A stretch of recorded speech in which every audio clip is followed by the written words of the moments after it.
রাষ্ট্রপতি জিয়াউর রহমানের স্মৃতি বিজড়িত যশোর, যেখান থেকে ৫০ বছর আগে খাল খনন শুরু করেছিলেন তৎকালীন রাষ্ট্রপ্রধান।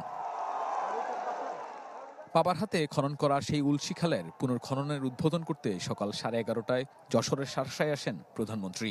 সরকার প্রধানকে কাছ থেকে দেখে উচ্ছ্বসিত ছিল স্থানীয় জনতা। পরে কোদাল হাতে খাল পুনর্খননের উদ্বোধন করেন তারেক রহমান। এ সময় খালপাড়ে গাছের চারা রোপণ করেন সরকার প্রধান। কার্যক্রম শেষে সুধী সমাবেশে বক্তব্য রাখেন প্রধানমন্ত্রী। তুলে ধরেন নির্বাচনের আগে জনগণের সামনে দেয়া প্রতিশ্রুতি বাস্তবায়নে নানা পরিকল্পনার কথা। ঘোষণা দেন নারীদের কষ্ট লাগবে এলপিজি কার্ড দেয়ার।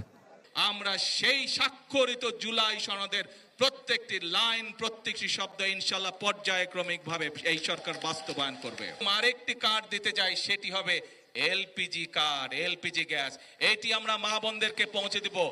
জনগণের ভাগ্য নিয়ে কেউ ছিনিমিনি করলে জনগণ 5 আগস্টের মতো জবাব দেবে বলেও হুঁশিয়ারি দেন প্রধানমন্ত্রী। আহ্বান জানান জুলাই সনদ ও গণভোটের রায় নিয়ে যারাই বিভ্রান্ত করছে তাদের বিষয়ে সতর্ক থাকার। বাংলাদেশের মানুষের ভাগ্য নিয়ে কেউ যদি ছিনিমিনি খেলতে চায়, ইনশাল্লাহ 5 তারিখে যেভাবে বাংলাদেশের মানুষ জবাব দিয়েছে, ভবিষ্যতে বাংলাদেশের মানুষ সেভাবেই জবাব দেবে। প্রধানমন্ত্রী বলেন, একটি দলের উপর ফ্যাসিস্ট আওয়ামী লীগের ভূত চেপে বসেছে, তাই তারা দেশের মানুষের কল্যাণ চায় না। অতীতে আমরা দেখেছি আন্দোলন নামে কিভাবে 173 দিন হরতাল করা হয়েছিল, মনে আছে আপনাদের? 173 দিন কিভাবে দেশের অর্থনীতিকে ধ্বংস করে দেওয়ার চেষ্টা করা হয়েছিল।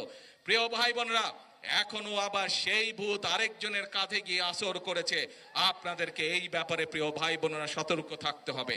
20 কোটি মানুষের হাতকে দেশ গঠনের কাজে লাগানোর আহ্বান জানান প্রধানমন্ত্রী।